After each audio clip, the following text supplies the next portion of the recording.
BeastNet is brought to you by James Safety Services in partnership with OCR Buddy and OCR Strong. Here we discuss all things OCR and fitness related. Welcome to BeastNet. But we've been going for about an hour, and what's really funny, I don't think I ever even introduced you. So, by the way, everybody, I'm Dave. It's Pretty Mike with Dave today. Now that we've been talking for an hour.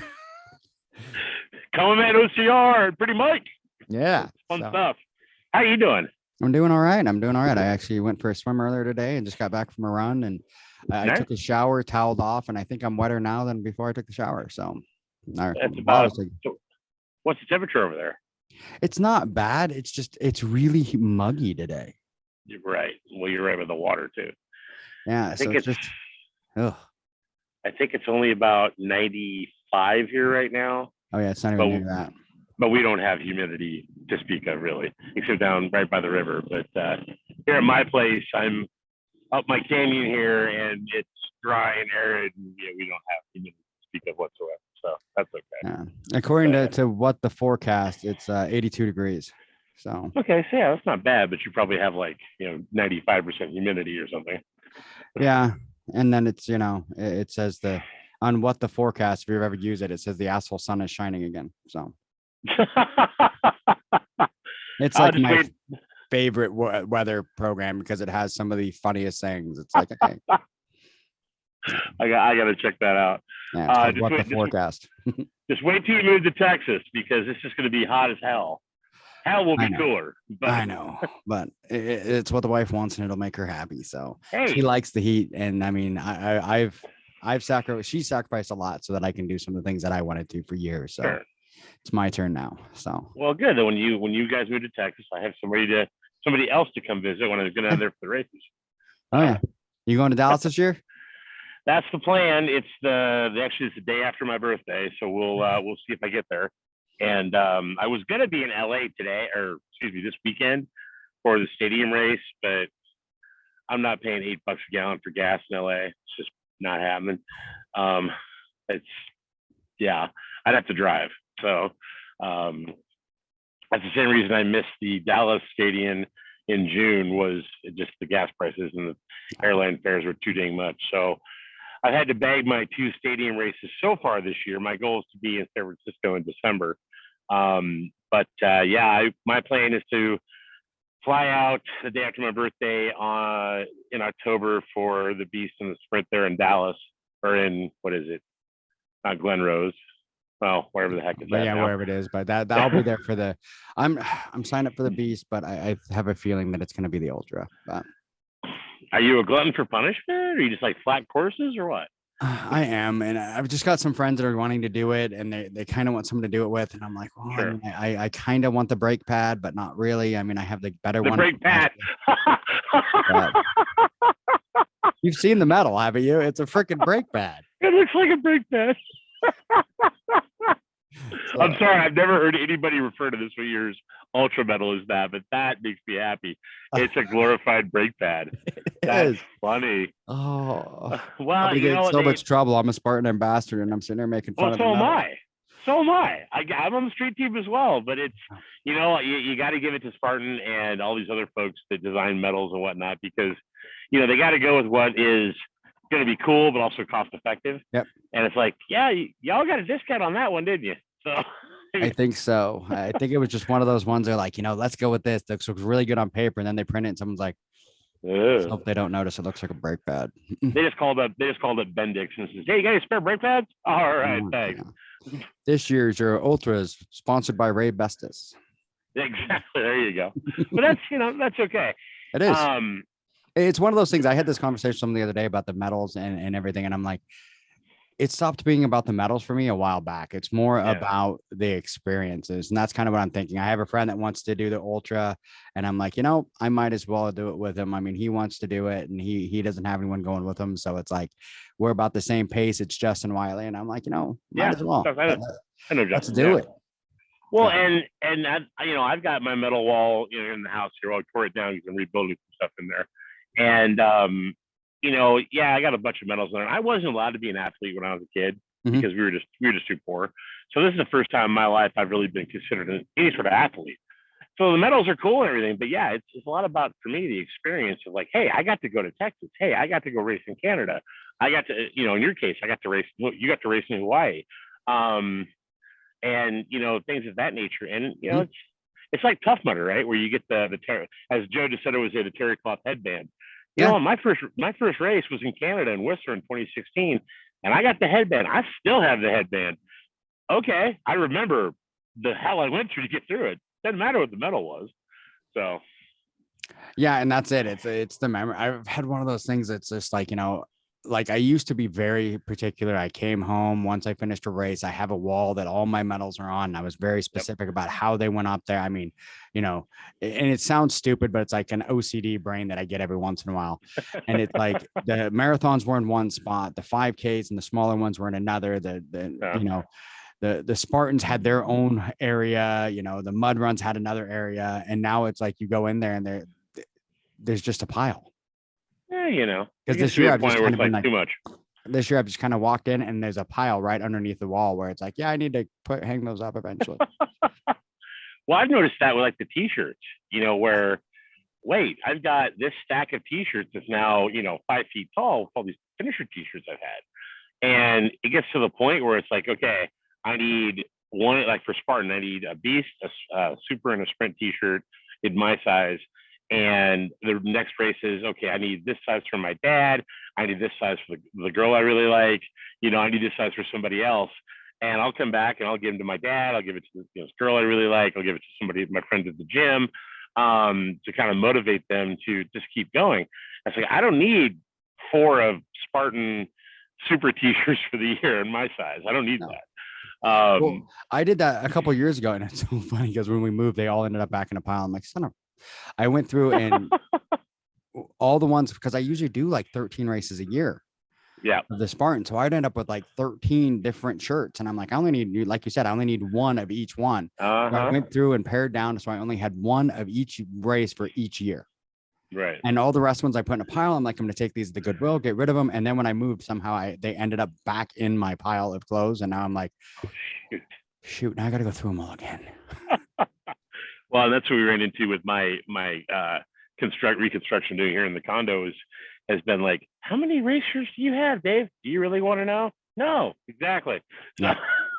How many things you do here? Too damn many. But I mean, that's okay. It's if I could get I'll bring home like kids in my youth group down here at the church. I brought race shirts home for them. Hey guys, check this out. You guys ought to do this next year. And I've actually had a kid or two sign up for a race just because they got a cool shirt from me from going to a race the year previously. So, which is awesome. I mean, it's kind of cool, one of those things. So yeah, for me, it's just, I get so many, and it's like Amber yells at me all the time because I literally I take up 3/4 of the closet. Oh, geez.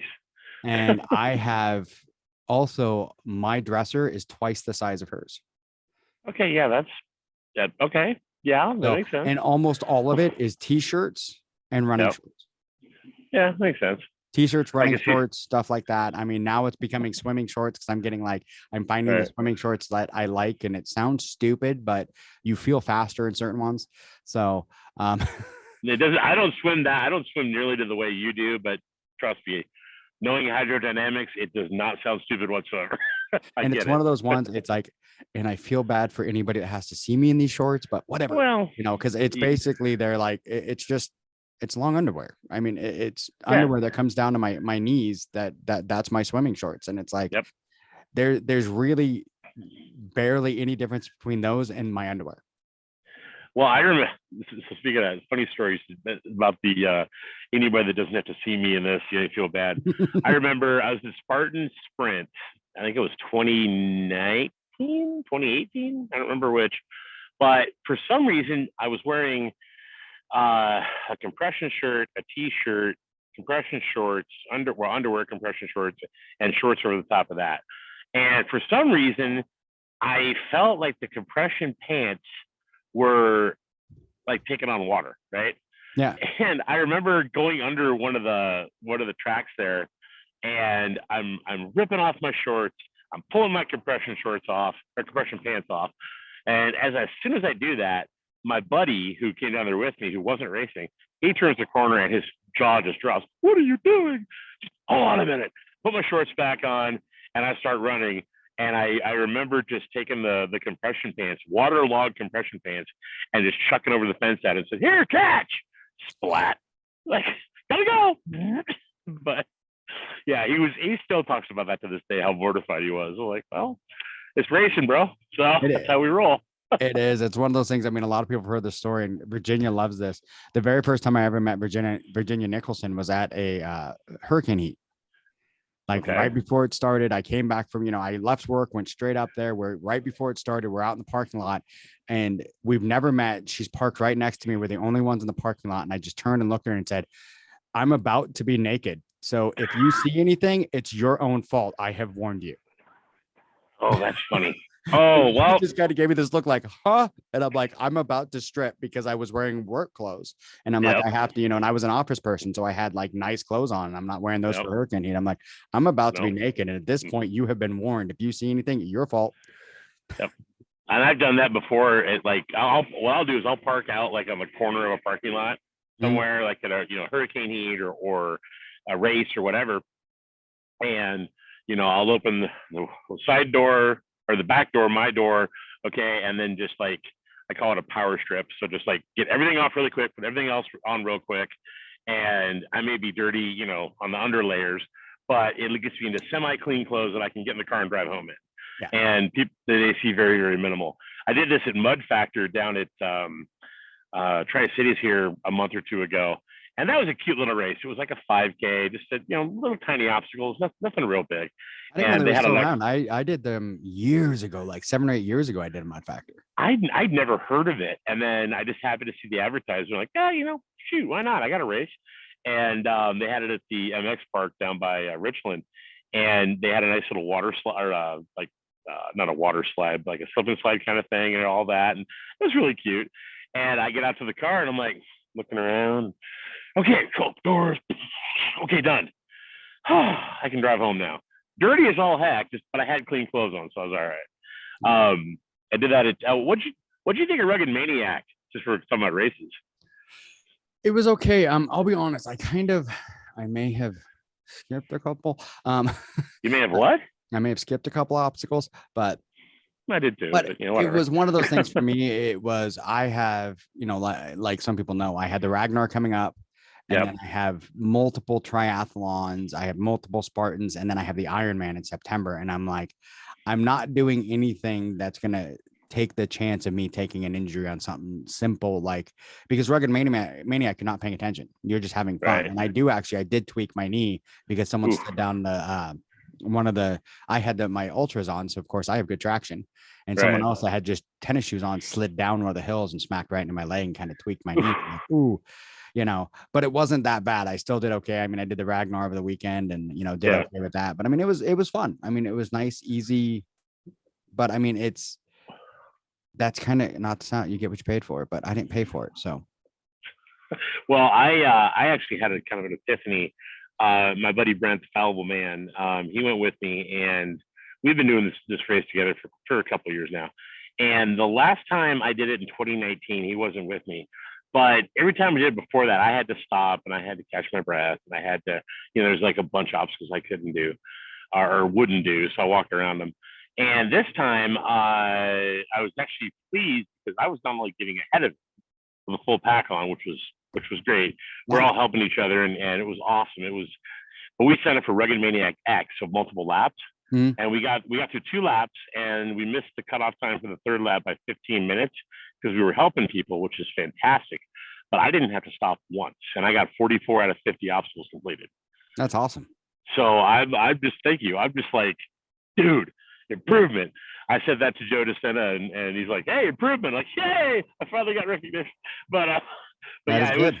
I love the idea of Rugged Maniac. I've done it in Vancouver. I've done it down here in Portland. But I will sign up for the Rugged Maniac X going forward, because my goal for this next time is to get at least 3 laps done. But just as fast as I was moving, which was faster than I've done before, it's like, yeah, you know what? I'll take the incremental improvement. It's not, I'm not hot trotting it. I'm not, doing a 5-minute mile, but I'm doing faster than a 20-minute mile. So I'll take it. Always. Yeah.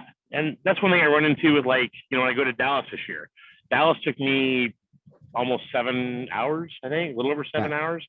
And my goal this year is to do it in 6. And if I can beat it in 6, next year I'll come back. I'll see if I can do 5. And the same thing with Seattle. Seattle took me, like, the Beast took my team and I like 6.5 hours to get done because I was the slow one. In August, we'll see if I can do it faster. So that'll be cool. Just incremental improvements. Like you said, always forward.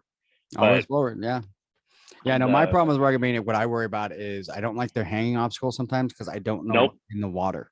I don't know, because I did the Seattle before they stopped doing Seattle ones. And I was doing one of the hanging obstacles and didn't quite I missed one of the rings and slipped and fell down. And when I hit the water, my legs weren't straight down. They were bent. So I went straight down and dropped my knee, went straight into like a rock. Oh, geez. They didn't clear that out very well, did they? No. And so it's like every other time I'm in them now I have that total fear of like, I've got so much coming up. And if I have another hit like that, like it took me after it happened, probably a good 2 or 3 months to be able to like walk without a limp because I hit that hard enough. And I'm like, I can't handle that right now. Not with everything I have coming up. So that's the same thing that happened to Warrior Dash, if I remember correctly, before they went out of business on it, or before they shut it down. If I remember the story, it was one of their like big slides, and I forget the name of it. But instead of having the slide situated to where it was coming on the deep end of the dugout area, it was actually on the shallow end of it. And people came down that slide and hit that shallow end and just either sprained stuff or broke stuff. And then after that race, Rugged Maniacs like, that we're done. Or I mean, Warrior Dash was like, we're done. So like, yeah, you think? But the one in Portland I've never really had problems with. But like when I get to the hanging obstacles, I don't have the grip strength yet to do that. So I just hop in the water and go. But I can see that being a problem for sure. Yeah, and that's what I worry about. I'm just like, because I don't know how deep what's under the water, and I have that biggest fear because my knee's already not great, so I don't want to take that chance. I mean, with like I said, I've got two triathlons coming up, and then 2 trifecta weekends back to back. Which one? I'm doing Seattle, and then I'm flying to Hawaii and doing Hawaii the next weekend. So I'm doing back-to-back Seattle and Hawaii. And Hawaii, if you've ever done the Hawaii Beast is not easy. So I'm already going to be smoked from the week before. And then I'm going to have about a 3-week break, I think. May not even be that long before I do the Ironman. So I'm doing that in, what is it? It's and then November, Tough Mudder like the week after. Tough Mudder the week after Ironman. Is that September or that? Are you doing? Which Tough Mudder be Seattle Tough Mudder, right? Okay. Well, yeah, because Portland's canceled. I just heard about that one. Yeah. Well, they had the same weekend as the trifecta weekend for Seattle. For Spartan. Like, why would you? No wonder you didn't get any signups for it, because it's like you have an area, the Pacific Northwest, where we get what, 5 races a year. Yeah, not many. If you count the trifecta weekend, and then all of a sudden you're going to put 2 on the same weekend. It's like, what? Are you drunk? Well, I think in their defense, not their defense, they're more like explaining them, is I think they basically had, and I could be wrong, 2 different teams getting these things set up. Yeah. And the 2 teams were talking to each other. It's like, well, guys, nobody's coming to the weekend down there in Portland, y'all. I was hoping to do that one, but I'm like, I can't do the Beast, then drive to Portland, do that one, then drive back and do the Sprint and the Super. But is what I had thought about I was going to volunteer in Portland on like Friday, right, and then come back up, do the 2 Seattle races, and then use that volunteer to do the Seattle in September. But I'm signed up for I decided I would push myself a little bit this year. I decided to sign up for Tough Mudder Infinity in Seattle in September. That's what I'm thinking about. But we're gonna see how well that's gonna go, because I'm doing the Ironman the weekend before. So, well, you got time to figure that out. But the one thing I like about it is, if you want to get the medal, you just got to complete the 15K loop and then a 5K loop. And that's it. It's like, well, okay, if I get there early enough, I'll do the 15K loop. That won't be a problem. Let's see how many laps of the 5K loop I can get out. But because I'm gonna I won't be doing Portland Spartan, because that is literally the same. It's like the Portland Spartan is Saturday and Ironman Sunday. oh, geez, yeah, don't do this. Well, I'm like, so I screwed up on the, I didn't, and my buddy, our buddy Adam, is not the reason I did this, but so we had this thing. They weren't going to do any hurricane heats up here in the Northwest this year. And I've been pumping out on social media hashtag save HH in the PNW for like the last 6 months because I was not happy about that. And I get this ping from Adam for BCOCR, and he's like, dude, they're going to do Portland. Okay, and I just instantly signed up for the 4-hour hurricane heat. I'm like, okay, got it. And then I looked at it like, well, wait a minute, hold on. And I already signed up, already paid the money. Like, holy bucket! So the hurricane heat is at 7 o'clock in the morning on that Saturday. I'm gonna do a 4-hour hurricane heat, jump right back through registration, get my stuff for the sprint, go do the sprint. Yeah. Okay. Well, I'm an idiot. Yeah, yeah, no, I want to. I still want to, but I just keep thinking in my head, I'm like, my luck, I'm going to drive down there, and this will be the time that I land just wrong and I tweak something. And then the day before an Ironman. Prioritize that Ironman. The Portland one will always be there. No, yeah, and that's it. I mean, I love Washougal, though. I'm like, damn it. Oh, yeah. Why did it have to be the same weekend? It's such a great course. It is. I wish, I remember a couple of years ago, I was at the sprint, and there was a guy that tried to go around the start wall, and whoever the announcer was, the first time I met the announcer, and I forgot the guy's name, but he's like, man, we will wait and make you do 60 burpees if you don't get your butt back around that start wall and go over properly. And the guy goes, well, I'm the son of the owner of the venue. I don't care who you are, get your butt back over there, come over properly. And we're all telling him, dude, do it. We want to go. We're not waiting for you to do 60 burpees. That's one of my favorite memories of Washougal. The best. That was the one I got to meet Amelia Boone at, which was, if you remember her. Yeah, she was good. I absolutely love that lady to death. She is such an incredible story, such an incredible lady. And I was at the starting gate for the sprint, and I was wearing a shirt from my company that says, never stop running Windows, Microsoft. And she turns, looks at me and goes, so you work at Microsoft? I'm like, mm-hmm. Okay, well, I work at Apple. Okay. What's your name? My name's Amelia. My name's Dave. Pleased to meet you. She's running with her dad. And then the gun goes off. She's gone. They're gone. They're racing. They're runners. I'm not. And I was talking to my boss at work. I'm like, yeah, I met this lady named Amelia. He's like, Amelia Boone? I think so. He goes, oh my God, you met Amelia Boone? Okay. What's your point? Well, come to find out, he's a runner. She's a famous runner. Mm-hmm. He's like, oh my God, you met one of my heroes. Like, okay. So fast forward like 2 or 3 years, 2 years during the pandemic, 2020, and she's on a Zoom call with a bunch of folk. And I'm wearing my Never Start Running Windows shirt. And I don't know if you remember me or not. She's like, oh yeah, you're Dave, that guy that I saw in Portland. I'm like, oh yeah, like, that's so cool. But yeah, I love the Portland venue. I've had the ones I've had is Portland's never had a crazy one like that. The only ones I've had was after the Machete Madness up in Ballard. I met Rose Wetzel while we were having breakfast afterwards. She just all of a sudden we're having breakfast, and I guess she knew one of the people that was gonna there, and she's like, well, I couldn't make the event, but all of a sudden I'm like, turn around, and I'm like, that's Rose Wetzel. And then I've met her a couple times at other races, and then the other one I met is Laura Messner. Okay. So I met her twice. And actually what's funny is I guess Amber, my wife, volunteered with her at one race and didn't realize who she was. Oh, wow. Like sat there and talked to her the whole time. And then afterwards, I'm like, that's Laura Messner. And she's like, you mean from the Spartan show? I'm like, yeah. Wow. She's like, oh yeah, I just spent the last 4 hours with her. And I'm like, that's awesome. How? But I ran into the first time I met her actually was in 16. I think it was 16 when my foot was broke.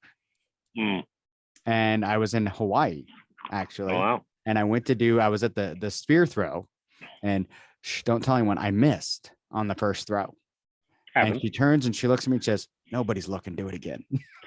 I love it when they do that. It's so cool. And I'm like, that makes me happy. And I threw it again. And then when I ran into a little at another race a little bit later, she's like, you were the guy in Hawaii with a broken foot. And I'm like, yeah. She's like, you're insane. I'm like, yeah, whatever. Yeah, well, I met Robert Killian at a race last year, and I forgot which race it was. But I'm coming up the top of one of the hills, and I look, and I think it might have been Dallas, the sprint in Dallas. But I come to the top one of the hills. I just passed Paul LaChance and his crew back a ways, but Robert's coming my way, and I'm like, that wouldn't be Robert Killian, would it? He's like, yes, sir. I'm like, pleasure to meet you, sir. Dave McCarter, Common Man OCR, big fan. Oh, okay. Well, where's Paul at? And he's like, Paul's back that way. Okay, we'll see you later. Okay, and I'm like, I met Robert Killian. Oh, that's so cool. Yeah, I think I met him once, and he was running with one of the crews helping. So I think it was Bravo. Yeah. Yeah. They're just really cool people. I mean, I've never met one of these, famous Spartan racers or whatever that were jerks, but always seem to be real nice. Always seem to be real cool about stuff. Just when they're in their zone and they're doing their elite thing, don't get in their way. No. They'll run you right over. Exactly. No, and actually, now that I think about it, I did have one very interesting meeting in Washougal. It was before I had ever ran a Spartan. It's when I got my first. I volunteered because I had 18 stitches in my hand, so I couldn't run. Jeez. So I went with a group of friends, and they ran, and I volunteered. And it's when they had the huge turkey legs. I was volunteering, like making the turkey legs. So, and I'm in there volunteering, doing all this stuff. And some guy comes over and starts talking to us, and we're talking to him and everything. And I'm just talking like, no problem, having whole conversation with this guy, never thinking about it, whatever. And the guy next to me just sat there with this dumbfounded look on his whole face the whole time. And I'm like, what the hell? And then the guy's like, hey, great job. Cool. I'm out of here. And he starts walking away. And all of a sudden he walks away and he's like, do you know who that was? And I'm like, I don't know. He said his name was Joe. Was it? Yeah. And the guy's like, that's Joe Sena. And I'm like, and that's who? And at the time, I had no clue because I was new. It was my first experience with Spartan. He's like, you just sat there and had a conversation with Joe Sena for like 10 minutes with no idea who he was. And I'm like, oh, no. Yeah, no. I'm like, who is he? He's like, he's the owner of Spartan. I'm like, oh shit, I should. That's cool. Him. Well, I've been lucky. I mean, there's a lot of us have been lucky enough to email back and forth to him over the course of the pandemic, and it's just, I don't know if he's responding or if his assistant's responding or whatever, but he seems to be a real personable guy and kind of down to earth. He does have some big ideas that I kind of that's not going to work, but yeah, I mean, he seems to be a regular average guy, and it's just kind of cool that he's not he knows people like Richard Branson and people that I'll never meet in my entire life. But he's cares enough and knows his clientele enough to sit down and have a conversation with you. Right. I asked him recently, because he's down in Orlando now. I said, well, when I come down to Orlando to run the trifecta weekend in December, will you run one with me if you got time? He's like, oh yeah, of course. I'm like, okay. I just signed myself up to run with Joe Sena. Am I a complete idiot? I might be. So. What's funny is when I met him that one time, what was so funny too is he sat there and he's like, you're earning a free race for volunteering. And I'm like, yeah. And he's like, if you want, he's like, and he never told me who he was, but you could tell he at least worked for the company. He's like, right. If you want to go run now, you can have another, free race and go run now. And I'm like, well, I have 18 stitches. Like I had 18 stitches across my finger. Like, yeah, I can't do it all the way down. I'm like, I can't do it. He's like, well, just do burpees instead of the hanging obstacles where you need that hand. And I'm like, you still got to use your hand to do burpees. It's like, just do one hand or close your fist. And I mean, I'm just like, I don't think that's going to, and I had, because the problem is, and here's the problem is I had in my brain, I was going to run. I had thought about it, and because we all know I'm not that bright. I had really thought about doing it, but the friends that I was with, one of them's like, I swear to God, if I come back from running and you're not here volunteering still, I'm going to leave you here right after I kick your ass. And I'm like, oh my God. And I know that friend well enough to know that they would have done it. Yeah. Sounds like a few of my friends, but because they're like, no, I know you're stupid enough to think that you can go do this race, but you can't. You have literally, like, I cut all the way down to the bone, like on. Oh, dude, no! It was a bad cut. And so close your fist? What the frick? I mean, you have no idea. I've done some pretty stupid things in my life. Well, I mean, I tried to do the Hawaii trifecta with my foot in a full boot. I'm not that bright. Okay, well, that's okay though. You're pushing yourself, I guess, sort of, off a cliff with your hair on fire. Yes, but. Well, this Seattle one's going to be interesting for me because I'm and don't tell anybody I said this. I'm bringing not only somebody, I'm bringing a good friend of mine, and we're recording, right? I know. I don't. It's Okay. fine. Just it's between us and the people Between listening. us and the listeners. And the listeners. But I'm bringing a good friend of mine, and she's a very competitive athlete. She's never done a Spartan anything before, and I signed her up. She's like, I'm ultra competitive. I'm like, okay, so I'm gonna sign you up for a Spartan. She's like, okay, yeah, I'll go. Cool. I'm gonna sign you up for the sprint, and you're gonna run the heat with the U.S. Marine Corps. It's like, I'm doing what now? Yeah, there's a heat with the Marine Corps. Have fun. Bye bye. So and then I'm bringing up somebody I really care about. Hint, hint, wink, wink. And she's been a competitive athlete, and she's just gonna run with me, I guess. But and then we've got a couple other folks from our gym that are gonna come. And I told them all, I'm like, you understand now that when you guys, I'm already gonna be there. When you guys drive over, I'm gonna be I've already ran like 31 kilometers. I've already ran the Beast and the Super that morning. So by the time you guys arrive, if I get the mileage done, I'm having a good day. And they're like, well, what do you mean? I'm like, I'm going to be slow and cranky, and but I'm be happy to see you. So we're just going to get it done. And they're all like, but how long's the sprint? We're not going to have to sprint, are we? No. It's just nobody has to sprint anywhere. It's really, really short compared to what I've already done. So the sprint's just active recovery. It's active recovery after the other one. So, that's for me. That's what I'm looking at it as. So, and that's I can remember so many times where like I can remember the first time I did like 2 in a weekend was in Montana. I did the Beast and the Sprint. That was before Montana was a trifecta weekend. I just did the Beast and the Sprint, and it was the year that everything went wrong. It was 2016. Yeah. Everything went wrong. We were the final racers to finish. Like we were it. Like Steve Hammond was with us. Like, let's go, and he was the sweeper. Like, I've caught you. We're going, and we're like, you're not taking us off this mountain. He's like, well, cool. Then we got to keep moving. And we're the last ones to come across. And then the next morning, my friend's like, time to do the sprint. And I'm like, you suck. And that was me in Florida. No, but and then last year, I mean, I didn't do Montana this year because I ended up doing the Rise event instead. You were there that weekend, weren't you? Or was that the other Rise? No, I was at Montana. You were at Montana. Okay. I was the second Rise weekend. Yeah, that's right. So I skipped Montana and went to the Rise event, but the year before when I did Montana, someone bet me that I couldn't do a ruckfecta. Oh, I heard about this. Where you wrecked the whole thing. So I decided, no, I can do that. And then they're like, and then someone's like, I bet you can't do it in a weekend.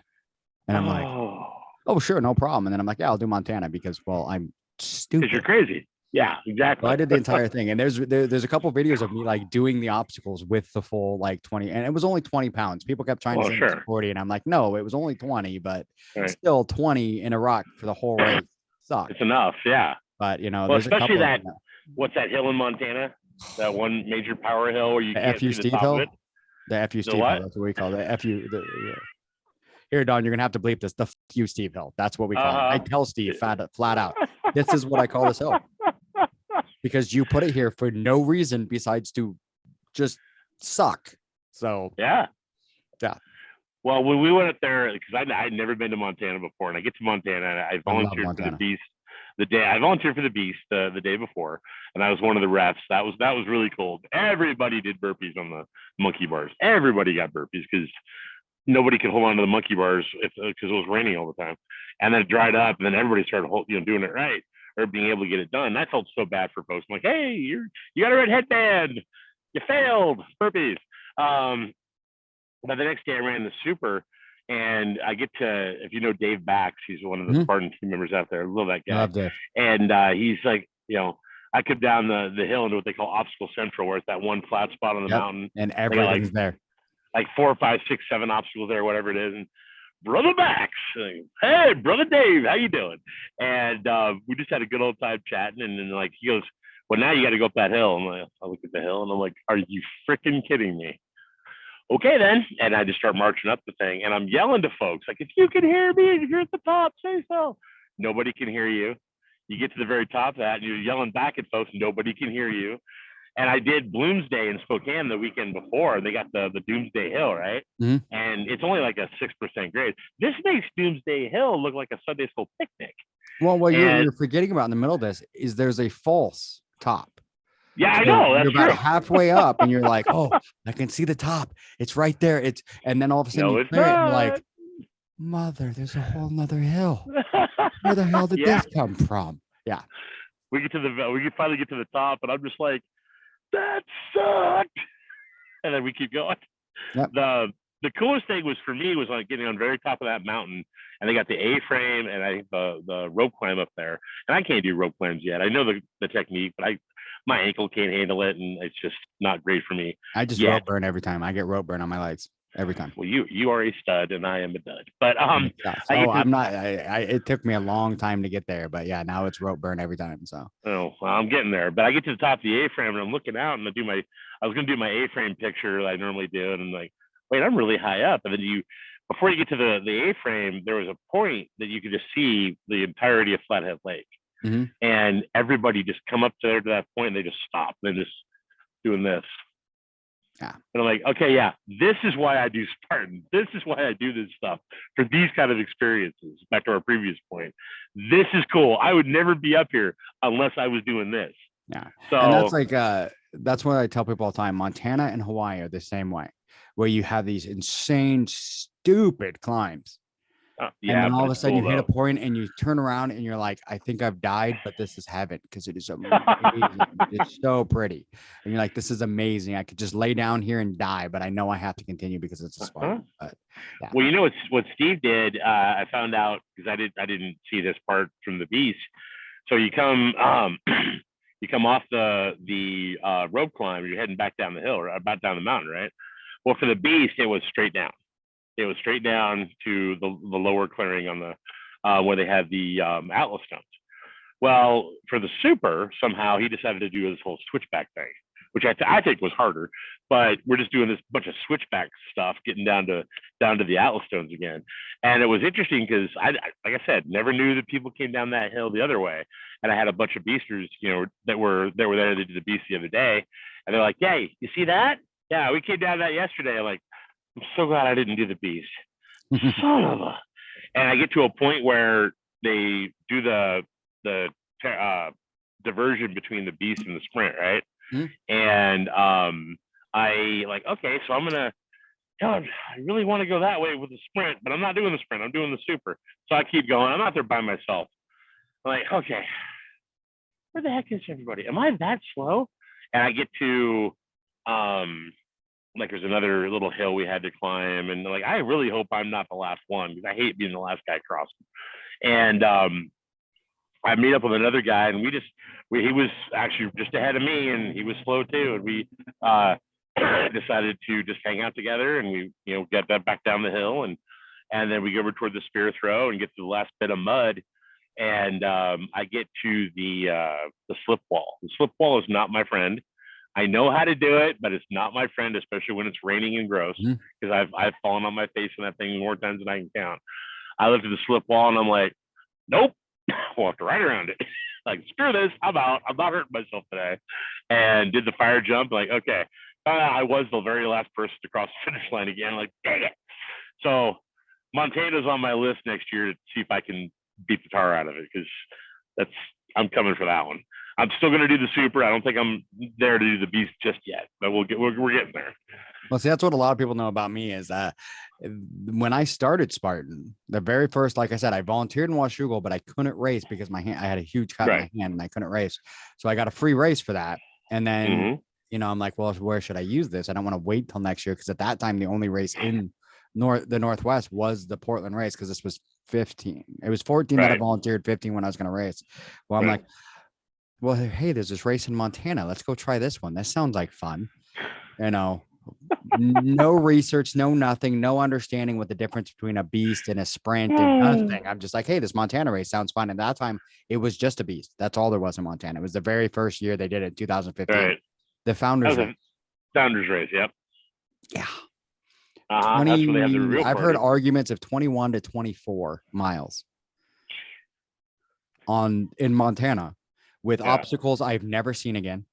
Right. We were doing stuff. We were dragging tires. We were dragging, cinder blocks. We did a swamp walk with logs, where you were walking through a swamp that was almost like chest high.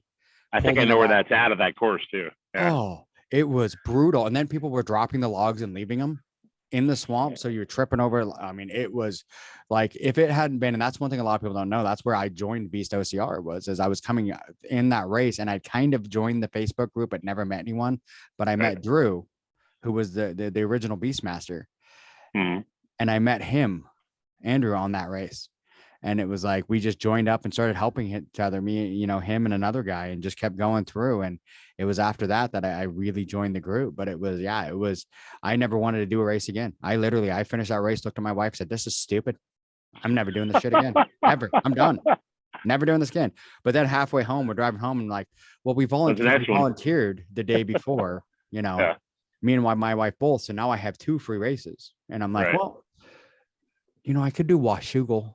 And then it was like the next week they announced that there was going to be a Seattle Super in like November or October or November. And I'm like, oh, well, now I can get a trifecta. So might as well. And then the next thing you know, I'm doing like 12, 13 races a year. Like, what?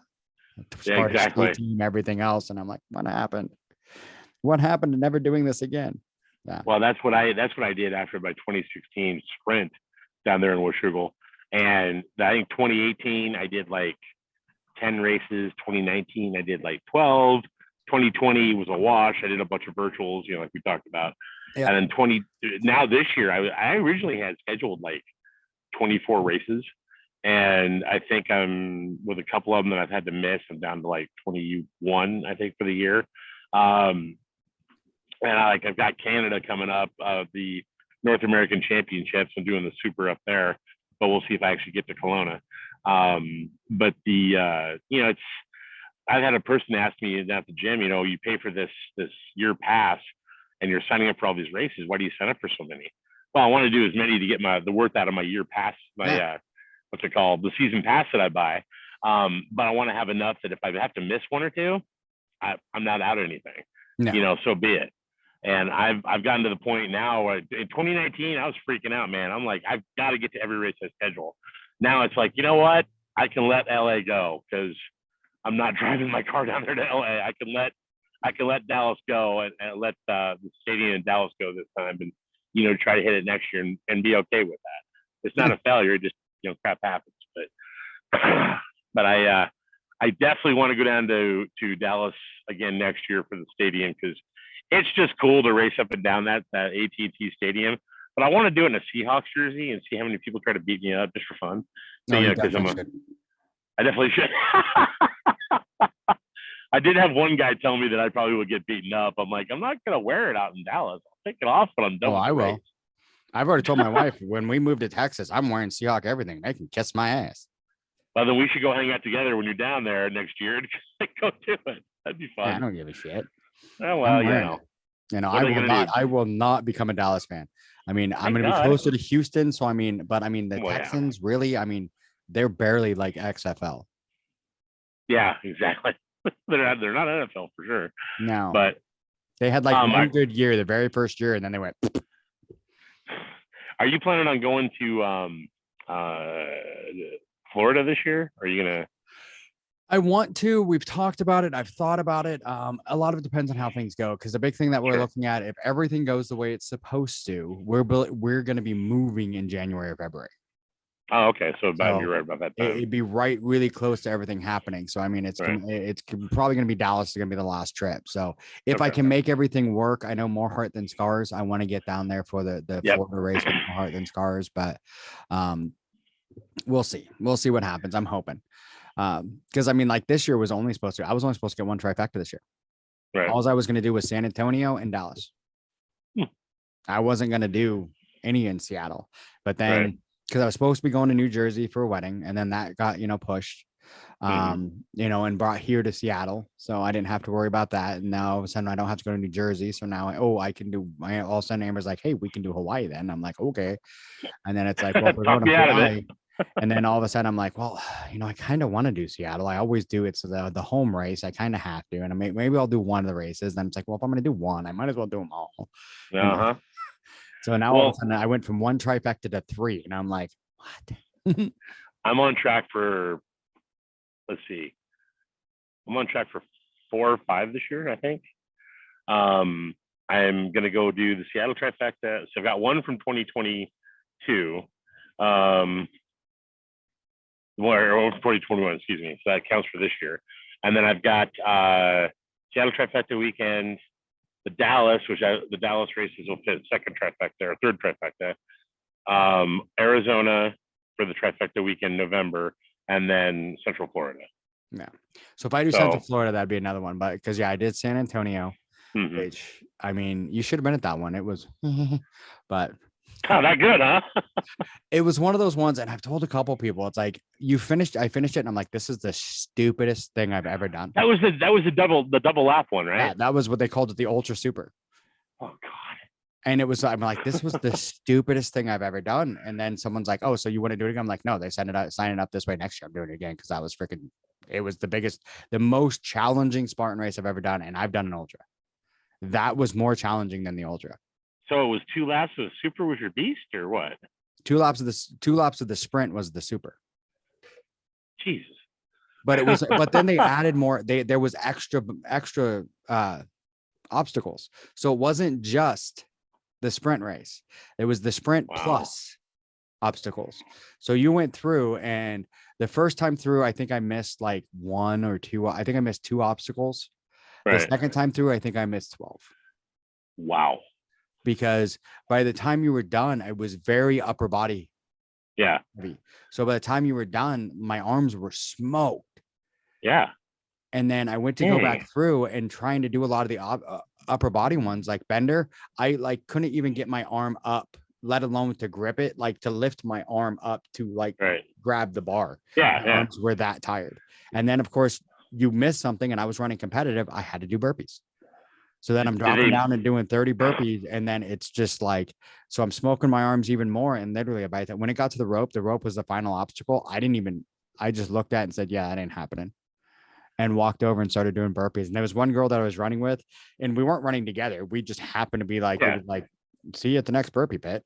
Because I mean, our arms were so gone, just gone.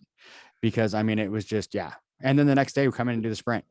And I'm like, oh yeah. Were they just like, it was a venue? Was it a venue problem? I mean, it sounds like it. It was like they had it all set. It was supposed to be a super, and then it was like a week before they found out there was some issue with the venue where they didn't have enough room to do the super. Like I think there was some part of the venue where they were supposed to have access to that they ended up not having, and then all of a sudden it's like, oh no. They had that in Arizona earlier this year. They had it at Fort McDowell. They had it at a sports park in Mesa, Arizona. And they had enough room for the super and the sprint, but it was weird because everyone's like, oh, this should be at Fort McDowell, which I've never been to Phoenix yet. Before that, I don't know where the hell I'm at regarding anybody else is at. Yeah. But actually they pulled it off nicely. But it was so flat. I mean, like I thought Dallas was flat. There was 0 elevation gain. In fact, I think there was elevation decline being there in Mesa. And it was weird because I get done with the race, look at my watch data, my Garmin, negative elevation gain. How did that happen? And it was probably like the fastest super I've ever ran because it was just nothing but flat. But it was still fun. I think they had to switch it because they had a venue problem. The Fort McDowell venue was just unavailable. But it'll be an interesting rest of the year. Oh yeah, it happened. So cool. It's going to be a fun year. So. Oh yeah. Yeah. So I just got a connection request on Garmin from you. Cool. You did. You said Garmin, and I'm like, oh, I haven't added you yet. But, there you go. Because I've never had the Garmin. I just got it. So I've got the 930. I got the 935. I got the what is this thing? The Instinct Solar. Okay. So I looked at that one. That one wasn't bad. I got the Forerunner 935. I didn't pay what I should have paid for it. So let's just put it that way. Well, that's fine. I got it from a friend. There was a friend of a friend or not a friend of a friend, a really good friend of mine actually just bought the Phoenix, the $900 one. Yeah, I had a Phoenix 5X and went, yep, that's expensive. Like if I'm paying that much for a watch, it better do some very special things, like really special things. But so I mean, better wipe my nose. But anyway, I better wipe my nose and do some other things. So well, yeah. But he got that one. So yeah. I posted on there because I had a Fitbit and I'm just tired of it. I'm like, this thing, the Fitbits are battery garbage. didn't charge. It was garbage. Yeah, It used to be they're- okay, but for all the stuff right. I do now, it just doesn't give enough data. It doesn't do Nope. everything I need it to do. And he's messaged me and he's like, well, I just got the new Phoenix. Do you want my Forerunner for like cheap? And I'm like, yeah, I'll take it. sure, why not? I mean, if I'm going to start Garmin, let's go for it. So, and so far I love it. I mean, I'm testing it to see how long the battery lasts. Yep. I've used it every day to do a run. I went swimming today, everything else. It's been 5 days. I'm down to 60% battery. Yeah, that's what I love about the Instinct. The Instinct will last like 20 days on a battery charge, or 25 days, something like that. The Phoenix 5X that I had a 3X as well, would last like a week maybe. But when my dad, I bought him an Apple Watch, because Apple Watch 7, because he's an older gentleman, he's a fall risk, etc. So I bought myself an Apple Watch as well, because I figured if I have to know how his works, well, I better figure out how mine works. And great little device. You have to charge it every single day, and God forbid you put that thing in any sort of mud or anything we do in Spartan, because it'll probably explode. I'm like, we're not taking that. But then Apple says this year, there's a rumor going around, they're going to release this Apple Watch Pro, which is more ruggedized and whatnot. It's going to have this $1,200 price tag. And I told one of my trainer buddies at the gym, I said, if you see me come in this gym with an Apple Watch Pro at the end of the year, you have my permission to make me do burpees until you puke. He's like, okay. So I'm not doing that. No, I mean, it's just, they're so expensive. And it's like, for that much, I mean, it's better to do a lot of stuff. But the Fitbit, the problem I had was the original ones, like I said, no problem, because all I was keeping track was my steps. Mm-hmm. And they went through the mud, they went through everything else totally fine, no issues. But then I got the Charge 5 and it kept track of my steps, but it had all these other really neat functions. But if I turned any of them on, it would die by like 5 p.m. Yeah, that was a design flaw on their part. And Google just bought Fitbit like a year or two ago.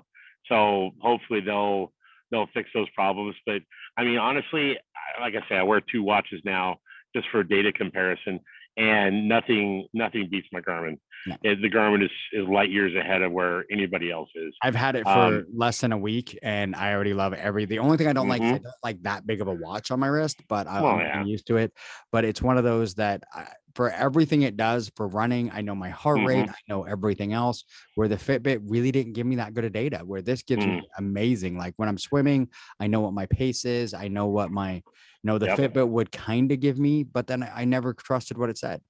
Because when I'd go with runs with Brian, and he'd have his Garmin, I'd have my Fitbit. It'd be like, hey, you're at 3 miles. He's at like 2.5. Yeah, that's what I like about having double devices. In my case, like the Apple Watch, if I go on a rock or something around here, I'll just set them both. And okay, well, they agree with each other within such and such variance, so I know what the actual truth was. So, and see, that's what it was. It was, I would always go off his Garmin anyway. So like when we did a lot of races, like the, 30-mile races where we had to get 30 miles, it's like, okay, we're going off your device, exactly. Because mine says we're at 35. I was like, no, you're not. No. It's like, no, you're not. Yours though, says we're at 29. So we're going to go with yours and trust that. So, and now it's like, hopefully now it should be a lot closer since we're both on Garmin. So. Well, it's like the stadium races when I found out this last year in Dallas that the up and down of the stairs did not count for the mileage. So if you're going up and down stairs, it doesn't count for the mileage. Oh wow! The crossways, as you're going across the stairs, like you get to the nosebleed section and go across, that counts for the mileage. But not the up and down. But not the up and down. Well, that's crazy. Like, what crackhead thought that was a good idea? And so I get done with I get done with the stadium race, and like my watch says I did 15 miles, or like 6.5 miles or something like that, because it's counting my steps. And I'm talking to the course manager. He's like, no, dude, that was a 3.2. You didn't count the up and downs, did you? Nope. Like, son of a. And it's like, that's great. You can't get GPS signal because you're inside a building. So it's like, I can't argue with you, but my watch says I did double that. So yeah, I'm going home. Oh yeah. Well, and it gets it because one of the things too is like me and Brian would go swimming together. He'd have his Garmin, I'd have my Fitbit, and we'd finish. And like and I really noticed it like 2 weekends ago where we were going, he never passed me once. We're in the same lane going back and forth. We should have been like within a couple yards of each other. Right. Mine said 1,500 yards. His said 2,100. Yeesh. And I'm like, that's a huge difference when you never passed me. Yeah, they definitely need to work on their gear, but people buy Fitbits because they're so stinking cheap. Yeah. So, and that was it because I was cheap. So now I've got the Garmin. So I've got this one. Thank you, Nate. Love you, brother, for, giving me this one. He does triathlons like mad. He's the one that's really been helping talk to me through the triathlons and trying to do this whole stupid new idea. But, not stupid. It's not stupid. It's great. You're inspiring me, dude. How inspiring you are. Yes, in the time we've known each other, a couple of years we've known each other, how much you've inspired me to keep going. Because there's been times I've wanted to say, screw this, I'm out. And